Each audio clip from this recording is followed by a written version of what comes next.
அந்த கிராமத்தின் கடைசி வீட்டில் ஒரு சிறிய கூரை மட்டும் தெரியும் அளவுக்கு மரங்கள் சூழ்ந்த இடத்தில் அவன் வாழ்ந்தான். பெயர் அர்ஜுன். அம்மா இல்லை. அப்பா நோயில் போராடிக் கொண்டிருந்தார். வீட்டு முழ பெய்தால் ஒழுகும்.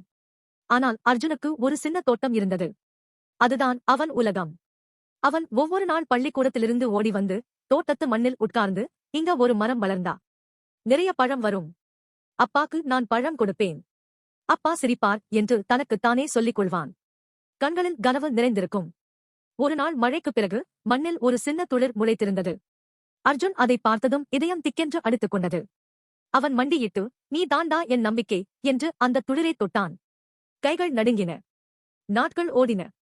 துளிர் சற்றே உயர்ந்தது. ஆனால் அர்ஜுனுக்கு பொறுமை குறைந்து கொண்டே வந்தது. அப்பாவின் இருமல் இரவு முழுக்க கேட்டுக்கொண்டே இருக்கும். மருந்துக்கு பணம் இல்லை. ஒரு நாள் அர்ஜுன் மரத்தின் முன் உட்கார்ந்து அழ ஆரம்பித்தான். ஏண்டா இவ்வளவு மெதுவா வளர்றே? அப்பா செத்துப் போயிடுவாரு. நீ பழம் தரதுக்கு முன்னாடியே அப்பா போயிடுவாரு. குரல் தழுதழுத்தது. கண்ணீர் மண்ணில் விழுந்தது. அப்போதுதான் அந்த முதியவர் வந்தார். கிழவர் ராமையா. கிராமத்து மரங்களே அவரிடம் பேசுமாம். அவர் அர்ஜுனின் தோளில் கை வைத்தார். பையா, மரம் உன்னை பார்த்துத்தான் வளருது. நீ அழுதா அதுவும் அழும். நீ பயந்தா அதுவும் பயப்படும். நம்பு, இது வளரும். நீ வளர விடியூ. அர்ஜுன் அழுது கொண்டே தலையை ஆட்டினான். அன்றிலிருந்து அவன் ஒவ்வொரு நாளும் மரத்தியான வெயிலில் நின்று மரத்துக்கு தண்ணீர் ஊற்றினான். பள்ளி விட்டதும் ஓடி வந்து மரத்தடியில் பாட்டு பாடினான். வளரு, வளரு, என் அப்பாவோட சிரிப்புக்கு நீ வளரு என்று. ஒரு நாள் மாலை நேரம். அப்பா மிகவும் மோசமாக இருந்தார்.